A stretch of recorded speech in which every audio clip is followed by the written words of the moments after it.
રાજકોટમાં નવનિર્મિત કોર્ટ બિલ્ડિંગનું આજે ઉદ્ઘાટન થશે અને કોર્ટ બિલ્ડિંગનું સુપ્રીમ કોર્ટના ચીફ જસ્ટિસ દ્વારા ઉદ્ઘાટન કરવામાં આવશે। ચીફ જસ્ટિસ ડીવાય ચંદ્રચૂડ દ્વારા સૌરાષ્ટ્રના સૌથી મોટા કોર્ટ બિલ્ડિંગનું ઉદ્ઘાટન થઈ રહ્યું છે, ત્યારે બિલ્ડિંગમાં અલગ અલગ કોર્ટની કામગીરી શરૂ થશે। બિલ્ડિંગમાં વકીલ માટે એક લાઇબ્રેરી સહિતની અનેક વ્યવસ્થાઓ કરવામાં આવી છે। સોમવારથી રાજકોટની આ 47 કોર્ટ એક જ બિલ્ડિંગમાં બેસશે અને ત્યાંથી કામગીરી શરૂ થશે।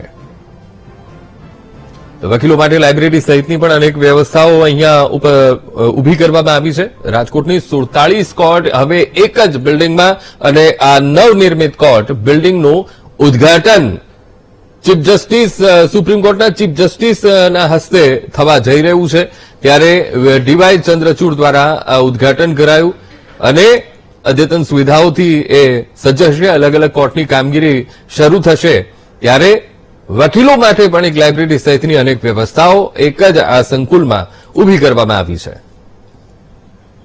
તો આ મુદ્દે સંવાદદાતા સની મૈયાડ ફોનલાઈન પર। સની, નવનિર્મિત કોર્ટ બિલ્ડિંગનું ઉદ્ઘાટન એ સુપ્રીમ કોર્ટના ચીફ જસ્ટિસના હસ્તે થઈ ચૂક્યું છે, કેટલો ફાયદો થશે સની?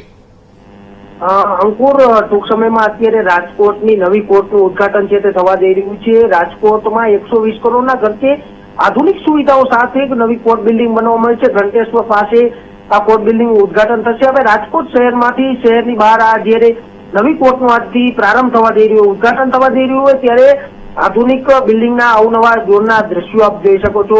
સૌરાષ્ટ્રનું સૌથી મોટું કોર્ટ બિલ્ડિંગ આ નિર્માણ પામ્યું છે। વકીલો માટે લાઇબ્રેરીની તમામ સુવિધાઓ છે તે લોકો માટે પણ ઉપલબ્ધ કરવામાં આવી છે। સાથે સાથે 47 જેટલી એક જ બિલ્ડિંગમાં કોર્ટના કામો છે તે થશે।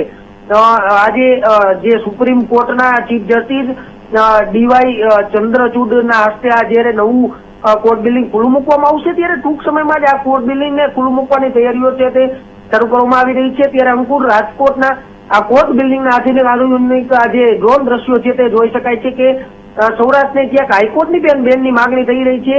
આ સમગ્ર બાબતને લઈને ક્યારે મળશે હાઈકોર્ટની બેન, તેની પણ રાહ હવે વકીલો જોઈ રહ્યા છે। જી બિલકુલ શની, સમગ્ર માહિતી સાથે જોડાવા બદલ આપનો આભાર।